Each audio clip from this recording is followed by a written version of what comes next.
In a quiet small town in Kansas lived Aunt Zora, an elderly widow known for her warm heart and humble living. She cooked simple meals, prayed daily, and believed God still watched over her, even in her loneliness. One cold evening, while baking bread, she burned the entire batch. The smell filled her kitchen, and frustration rose in her chest. "Nothing goes right for me," she whispered. But little did she know, that burnt bread was a signal sent by God Himself.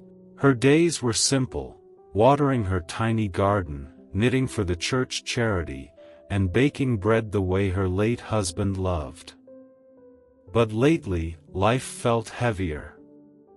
Her hands shook when she cooked, and her memory often slipped. She felt embarrassed when small things went wrong. That evening, after the bread burned, she opened all the windows, hoping the neighbors wouldn't smell her mistake. "I can't even bake properly anymore," she murmured, her voice trembling. She felt useless, as if age had stolen everything she was once proud of. Sitting at her kitchen table, staring at the dark loaf, Aunt Zora wondered if God had forgotten her. As the burnt smell drifted outside, Aunt Zora grew anxious.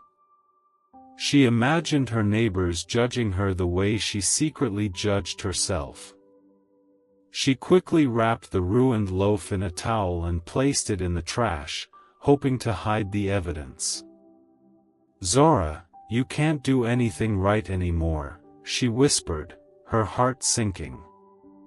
She cleaned the kitchen over and over, trying to erase the mistake, but the smell lingered stubbornly in the air. Outside, the wind grew colder, rattling the windows. She felt smaller, older, and strangely invisible. Cooking had been one of the last things that made her feel useful, and now even that seemed to slip through her fingers. She sighed deeply, unaware that the scent she hated was about to guide a miracle to her doorstep. That night, Aunt Zora sat in her dimly lit living room, wrapping her shawl tighter around her shoulders. The smell of burnt bread still clung to the walls, reminding her of her mistake. "Maybe I'm becoming a burden, maybe I'm losing myself," she whispered. She thought about her late husband, about the days when she felt strong and capable. Now, even small failures felt like heavy blows. Tears filled her eyes as she prayed softly, "Lord, if you're still with me, give me a sign." She had no idea that her answer was already walking toward her front porch. Just as Aunt Zora wiped the last tear from her cheek, she heard a faint knock at the door. Startled, she stood up slowly and opened it to find a young boy, no older than 8, shivering in the cold. His clothes were dusty, and his eyes held a mix of fear and hope. "Ma'am, I'm lost," he whispered. "I smelled something, like burnt bread. I followed it because I didn't know where else to go." Aunt Zora's heart tightened. She gently pulled him inside and wrapped him in her quilt. "What's your name, child?" she asked softly. "Eli," he replied, voice trembling. As she made him warm tea, she realized the burnt bread she hated had led him straight to her.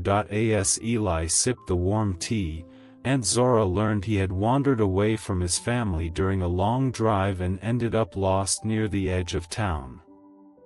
He had been walking for hours in the freezing wind, too scared to knock on any door, until the unusual smell of burnt bread guided him. "It smelled like home," he murmured. Those simple words struck Aunt Zora deeply. The bread she saw as her failure had become this child's lifeline. She gently touched his cold hands and whispered, "Sweetheart, God brought you here." Eli leaned against her arm, comforted.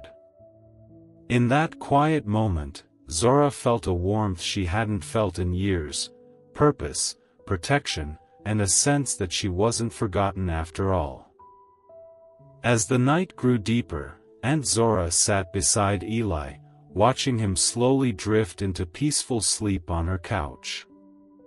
A gentle calm filled her home, one she hadn't felt since her husband passed. She looked at the faint scent of burnt bread still lingering in the kitchen and finally understood. God didn't forget me, she whispered. He used my mistake to save a child. The weight she carried for years began to melt. She realized she wasn't useless or abandoned, she was still part of God's plan. And sometimes, His miracles arrived wrapped in imperfections. By morning, Eli was safely reunited with his grateful parents, and Aunt Zora felt a quiet joy settle in her heart.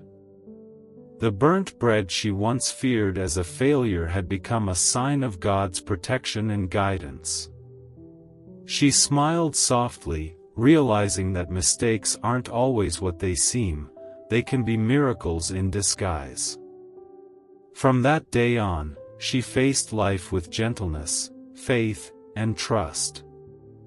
Moral: trust in God's plan. Even small setbacks can be blessings in disguise.